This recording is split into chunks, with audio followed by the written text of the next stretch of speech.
ನಿಮ್ಮ ಮನೆಯಲ್ಲಿ ಗಣೇಶನ ಮೂರ್ತಿ ಇದ್ದರೆ ಹಾಗಾದ್ರೆ ನಿಮ್ಮ ಜೀವನದಲ್ಲಿ ಆಗುವುದೇ ಇದು? ತಪ್ಪದೆ ನೋಡಿ. ಮನೆಯಲ್ಲಿ ವಿಘ್ನಗಳು ಏಕೆ ದೂರವಾಗುತ್ತಿಲ್ಲ? ಶಾಂತಿ ಏಕೆ ನಿಲ್ಲುವುದಿಲ್ಲ? ಒಂದೇ ಒಂದು ತಪ್ಪು ಸಾಕು, ನಿಮ್ಮ ಕಾರ್ಯಸಿದ್ಧಿಯೇ ನಿಂತಂತೆ. ಗಣೇಶನ ಅನುಗ್ರಹವೇ ನಿಂತು ಹೋಗುತ್ತದೆ. ನೀವು ಎಷ್ಟೇ ಭಕ್ತಿಯಿಂದ ಪೂಜೆ ಸಲ್ಲಿಸಿದರೂ ಮನೆಯಲ್ಲಿ ಅಭಿವೃದ್ಧಿ ಕಾಣುತ್ತಿಲ್ಲವೇ? ಇದಕ್ಕೆ ಕಾರಣ ಬೇರೆಲ್ಲೂ ಇಲ್ಲ, ನಿಮ್ಮ ಪೂಜಾ ಕೋಣೆಯಲ್ಲಿಯೇ ಇದೆ. ಮನೆಯಲ್ಲಿಟ್ಟಿರುವ ಗಣೇಶ ದೇವನ ವಿಗ್ರಹವನ್ನು ಇಡುವ ದಿಕ್ಕು, ಅದರ ರೂಪ ಮತ್ತು ವಿಶೇಷವಾಗಿ ಅದರ ಸೊಂಡಿಲು, ನೀವು ಪೂಜಿಸುವ ವಿಧಾನವು ಮನೆಯ ಶಕ್ತಿಯ ಮೇಲೆ ನೇರ ಪರಿಣಾಮ ಬೀರುತ್ತದೆ. ನೀವು ತಿಳಿಯದೆ ಮಾಡುವ ಒಂದು ಸಣ್ಣ ನಿರ್ಲಕ್ಷ್ಯ ನಿಮ್ಮ ಸಂಪೂರ್ಣ ಭಕ್ತಿಯನ್ನೇ ನಿಷ್ಫಲಗೊಳಿಸಬಹುದು. ಹೌದು, ಈ ಒಂದು ತಪ್ಪು ಸಾಕು. ಮನೆಯಲ್ಲಿ ಆಶೀರ್ವಾದದ ಬದಲು ದೋಷವೇ ನಿಮ್ಮನ್ನು ಹಿಂಬಾಲಿಸಬಹುದು. ಈ ಸತ್ಯ 99% ಭಕ್ತರಿಗೆ ತಿಳಿದಿರುವುದಿಲ್ಲ ಮತ್ತು ತಿಳಿಯದ ತಪ್ಪಿನಿಂದ ಶುಭ ಫಲಗಳಿಂದ ವಂಚಿತರಾಗುತ್ತಾರೆ. ಮಾಹಿತಿಯನ್ನು ಅರ್ಧದಲ್ಲೇ ಬಿಟ್ಟು ಹೋಗಬೇಡಿ, ಏಕೆಂದರೆ ಅಪೂರ್ಣ ಜ್ಞಾನವು ಅಪಾಯಕಾರಿ.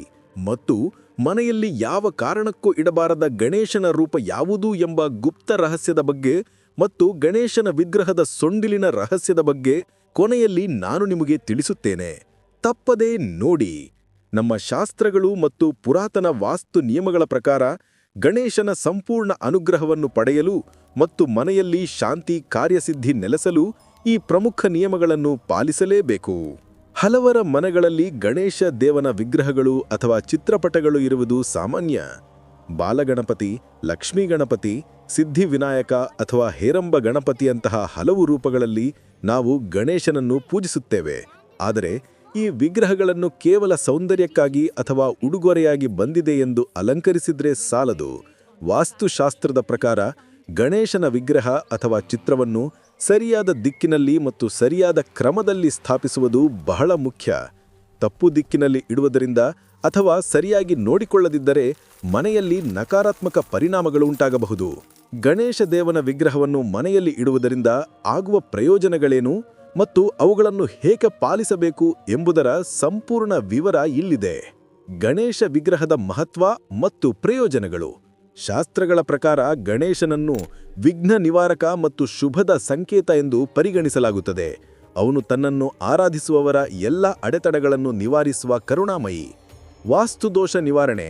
ಮನೆಯಲ್ಲಿ ಗಣೇಶನ ಚಿತ್ರಪಟಗಳಿದ್ದರೆ ಅವು ಅನೇಕ ರೀತಿಯ ವಾಸ್ತು ದೋಷಗಳನ್ನು ನಿವಾರಿಸುತ್ತವೆ. ಸಕಾರಾತ್ಮಕ ಶಕ್ತಿ. ಗಣೇಶನ ವಿಗ್ರಹವು ಮನೆಯಲ್ಲಿ ಸಕಾರಾತ್ಮಕ ಶಕ್ತಿಯನ್ನು ಸೃಷ್ಟಿಸಲು ಸಹಾಯ ಮಾಡುತ್ತದೆ. ಇದರಿಂದ ಮನೆಯ ವಾತಾವರಣವು ಆನಂದಮಯವಾಗಿರುತ್ತದೆ. ಕಾರ್ಯಸಿದ್ಧಿ ಮತ್ತು ಬುದ್ಧಿ.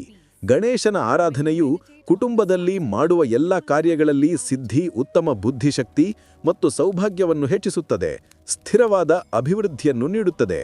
ನಮ್ಮ ಶಾಸ್ತ್ರಗಳ ಪ್ರಕಾರ ಗಣೇಶನು ವಿಘ್ನಗಳ ಅಧಿಪತಿ ಮತ್ತು ಎಲ್ಲಾ ಶುಭ ಕಾರ್ಯಗಳನ್ನು ಆರಂಭಿಸುವವನು. ಆದರೆ ನೀವು ಅವನ ವಿಗ್ರಹವನ್ನು ಹೇಗೆ ಸ್ಥಾಪಿಸುತ್ತೀರಿ ಎಂಬುದು ಬಹಳ ಮುಖ್ಯ. ನೋಡಿ, ಕೇವಲ ವಿಗ್ರಹವನ್ನು ಇಟ್ಟರೆ ಸಾಲದು. ನೀವು ಆ ವಿಗ್ರಹವನ್ನು ಇರಿಸುವ ಪೀಠ ಅಥವಾ ಆಸನವು ಅಪಾರವಾದ ದೈವಿಕ ಶಕ್ತಿಯನ್ನು ಹೊಂದಿದೆ. ನೀವು ಗೌರವಾನ್ವಿತ ಅತಿಥಿಯನ್ನು ಮನೆಗೆ ಕರೆದುಬಂದು ಬರೀ ನೆಲದ ಮೇಲೆ ಕೂರಿಸುತ್ತೀರಾ? ಇಲ್ಲವಲ್ಲ. ಈಗ ಒಮ್ಮೆ ಯೋಚಿಸಿ, ನಿಮ್ಮ ಗಣೇಶ ವಿಗ್ರಹವನ್ನು ಎಂದಿಗೂ ಮುಗಿಯದ ಅನಂತ ಸೌಭಾಗ್ಯದ ಸಂಕೇತವಾದ ಅಕ್ಷಯ ಪಾತ್ರೆಯ ವಿನ್ಯಾಸದಲ್ಲಿರುವ ಪೀಠದ ಮೇಲೆ ಸ್ಥಾಪಿಸಿದರೆ ನಿಮ್ಮ ಮನೆಗೆ ಅದೃಷ್ಟ. ಏನಿದು ಅಕ್ಷಯ ಪಾತ್ರೆ? ಇದು ಎಂದಿಗೂ ಬರಿದಾಗದ ದೈವಿಕ ಪಾತ್ರೆ.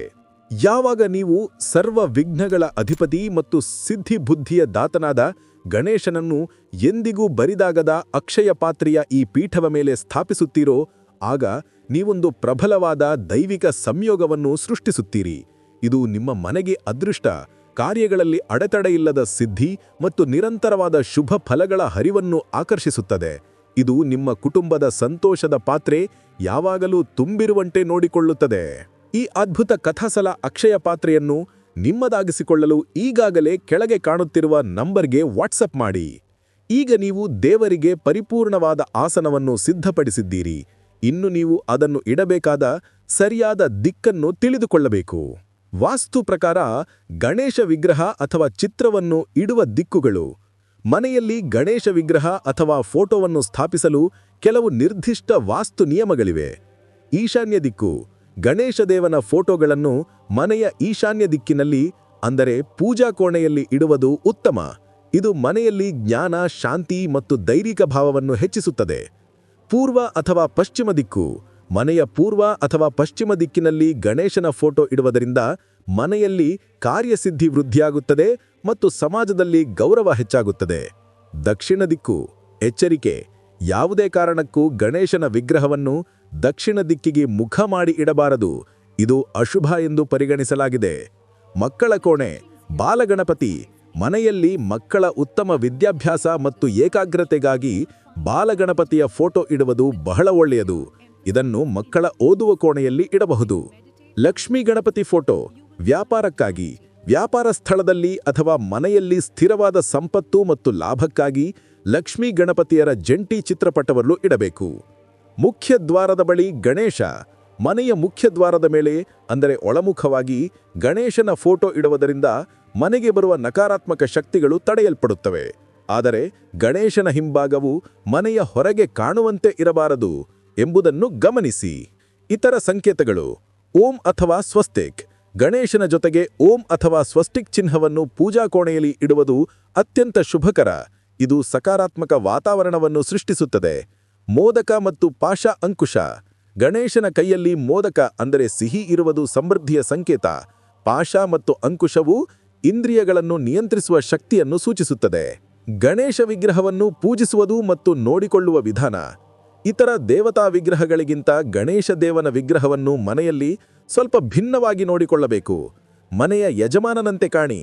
ಮನೆಯಲ್ಲಿ ಗಣೇಶನ ವಿಗ್ರಹವಿದ್ದರೆ ಅದನ್ನು ಕೇವಲ ವಿಗ್ರಹವೆಂದು ಭಾವಿಸದೆ ಮನೆಯ ಯಜಮಾನನಂತೆ ಅಥವಾ ಹಿರಿಯ ಅಣ್ಣನಂತೆ ಭಾವಿಸಬೇಕು.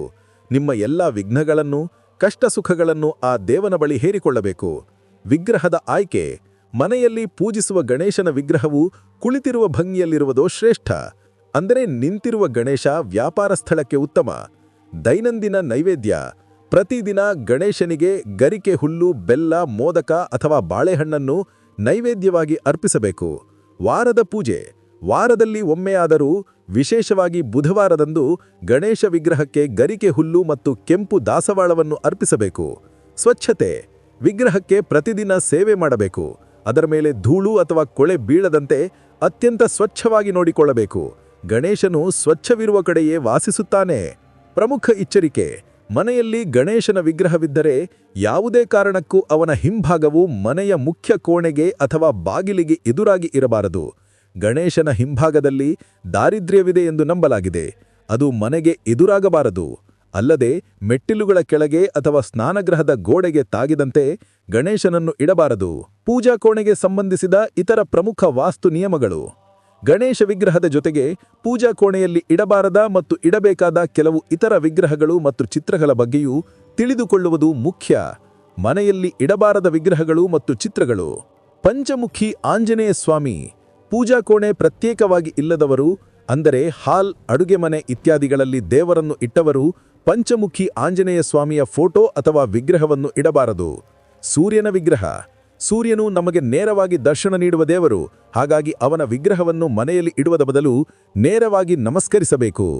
ಉಗ್ರ ರೂಪದ ನರಸಿಂಹ. ಉಗ್ರ ರೂಪದಲ್ಲಿರುವ ನರಸಿಂಹ ಸ್ವಾಮಿಯ ಫೋಟೋ ಅಥವಾ ವಿಗ್ರಹವನ್ನು ಇಡಬಾರದು.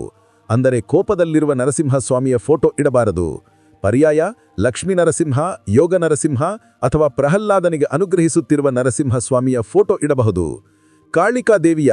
ಕಾಳಿಕಾದೇವಿಯ ಉಗ್ರ ರೂಪದ ಫೋಟೋಗಳನ್ನು ಮನೆಯಲ್ಲಿ ಇಡಬಾರದು. ನಟರಾಜ ವಿಗ್ರಹ.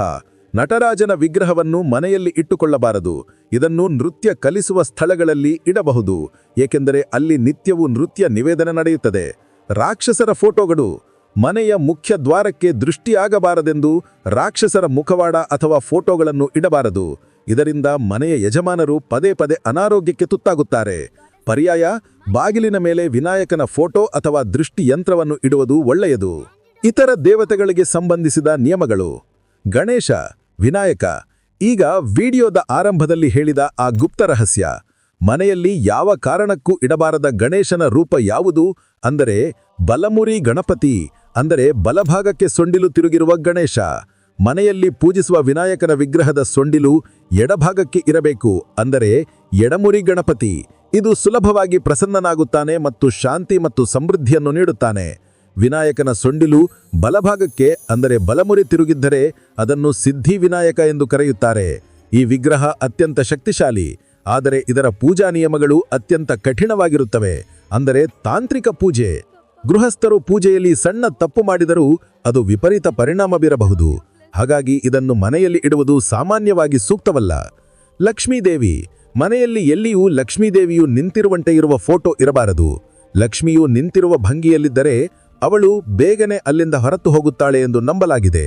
ಅಂದರೆ ಸಂಪತ್ತು ಬರುತ್ತದೆ, ಆದರೆ ನಿಲ್ಲುವುದಿಲ್ಲ. ಹಾಗಾದರೆ ಯಾವುದು ಶ್ರೇಷ್ಠ?